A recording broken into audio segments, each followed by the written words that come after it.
Message de Monseigneur Philippe Christori du vendredi 27 novembre. Ce dimanche, c'est le début de l'Avent. Qu'est-ce que l'Avent ? Le mot partage la même racine que celui d'avènement. Quelque chose arrive bientôt. C'est le grand mystère de l'incarnation pour lequel nous nous préparerons avant la fête de Noël. L'Avent est un chemin sérieux, avec une liturgie de l'attente plus dépouillée, sans le Gloria des anges que nous retrouverons le 24 décembre lors de la vigile et des messes de la nuit. Rappelez-vous comment tout s'est déroulé. Marie, à peine mariée, est déjà enceinte, mais non pas de Joseph son époux, mais du fait de l'Esprit Saint descendu en elle. Pour elle, cette vie miraculeuse, c'est un bébé encore niché en son sein maternel. Or César Auguste, l'empereur romain, exige un recensement. Chacun doit retourner dans le village de ses origines pour se déclarer. Pour Joseph, descendant du roi David, c'est Bethléem, un petit bourg à 12 km de Jérusalem, mais bien loin de Nazareth, situé au nord en Galilée. Ils partent pour une route difficile, avec tout le courage que suscite leur amour. Mais Noël n'est pas encore arrivé. En nos maisons, nous préparons la crèche garnie de personnages, de branches, d'étoiles, de moutons et d'anges. C'est là que, seul ou en famille, vous vous retrouverez pour rendre grâce à Dieu et lui dire « Maranatha, viens Seigneur Jésus ». Peut-on envisager un Noël spirituel et fraternel ? C'est-à-dire moins de cadeaux matériels et plus d'amour, ou encore se faire le cadeau de la bienveillance et de la bonté. Cela nécessite un engagement de notre part, comme nous y encourage l'apôtre Pierre, que je cite. « Faites tous vos efforts pour joindre à votre foi la vertu, à la vertu la connaissance de Dieu, à la connaissance de Dieu la maîtrise de soi, à la maîtrise de soi la persévérance, à la persévérance la piété, à la piété la fraternité, à la fraternité l'amour. » 2 Pierre 1, versets 5 à 7. Ce serait un beau programme pour l'Avent. Soyons créatifs.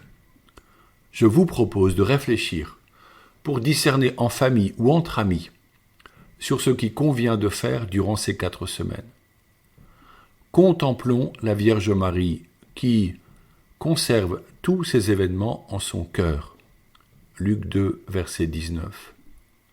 Elle médite sur les voies de Dieu. Demandons la sagesse divine pour vivre ce moment spirituel. Cette année 2020 a été affreusement complexe, douloureuse même pour beaucoup. Mais ne pensez-vous pas qu'il y a des fruits à recueillir ? Demandons-nous ce qui a été nouveau, innovant, original, même drôle, surtout spirituel. Quelle part aimeriez-vous garder vivante dorénavant ? Dans votre vie entre proches et entre amis. Dans votre vie ecclésiale et spirituelle. Quel choix aimeriez-vous faire pour engager l'année qui s'ouvre ? Car l'Avent est le point de départ d'une nouvelle année liturgique.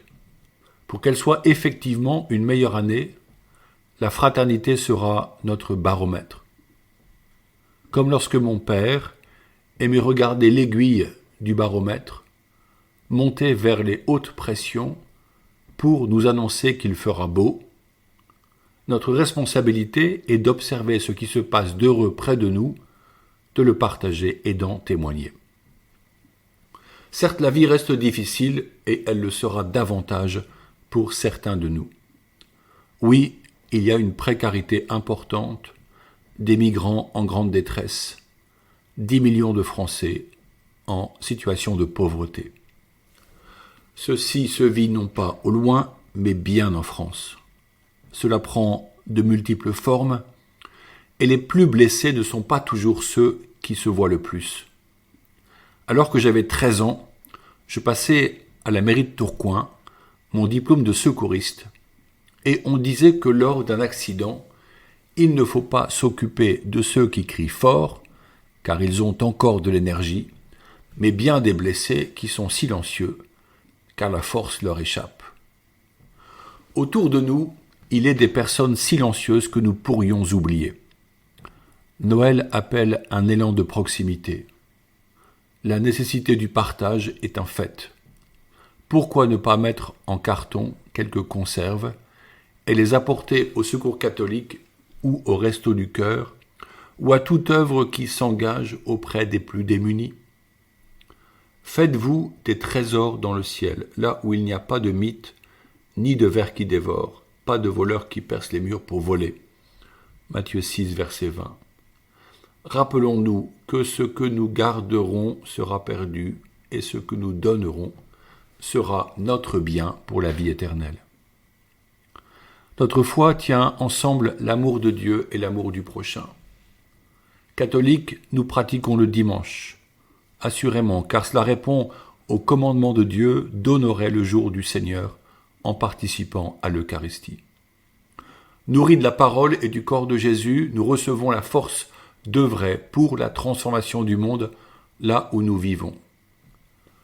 Communier ensemble au précieux corps constitue l'Église, mais ensuite nous le portons en nous pour le rendre manifeste au monde.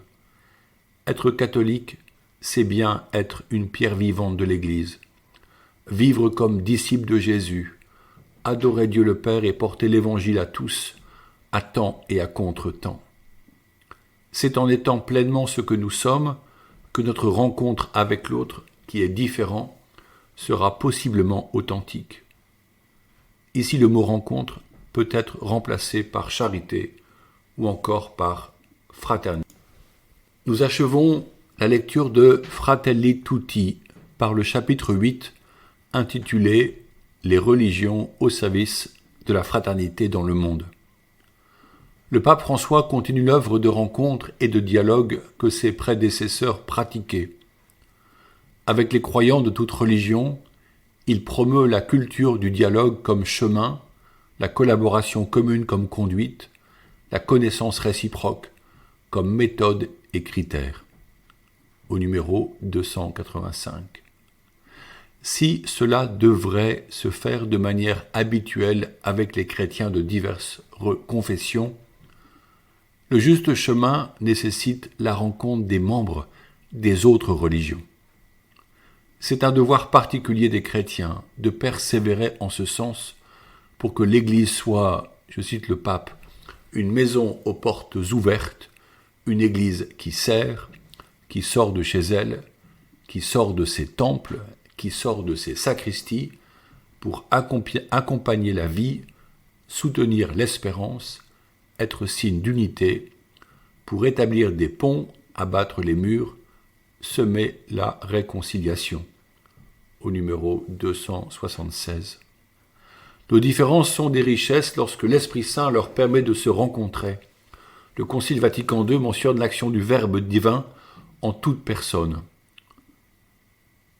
Les semences du Verbe présentes et agissantes dans les diverses traditions religieuses sont un reflet de l'unique Verbe de Dieu qui illumine chaque homme et qui s'est fait chair en Jésus-Christ, disait saint Jean-Paul II. Cette œuvre dans la vie de la personne non chrétienne est celle de l'Esprit. Amour divin qui n'exclut personne et qui invite chacun à entrer en relation avec Jésus. En ce sens, il est heureux que le pape François ait choisi un homme donné à la rencontre avec l'autre différent de soi. Le bienheureux Charles de Foucauld, je cite le pape, a orienté le désir du don total de sa personne à Dieu par l'identification avec les derniers, les abandonnés, au fond du désert africain. Il exprimait dans ce contexte son aspiration de sentir tout être humain comme un frère ou une sœur, et il demandait à un ami « Priez Dieu pour que je sois vraiment le frère de toutes les âmes ». Il voulait en définitive être le frère universel, mais c'est seulement en s'identifiant avec les derniers qu'il est parvenu à devenir le frère de tous. Que Dieu inspire ce rêve à chacun d'entre nous. Amen. au numéro 287.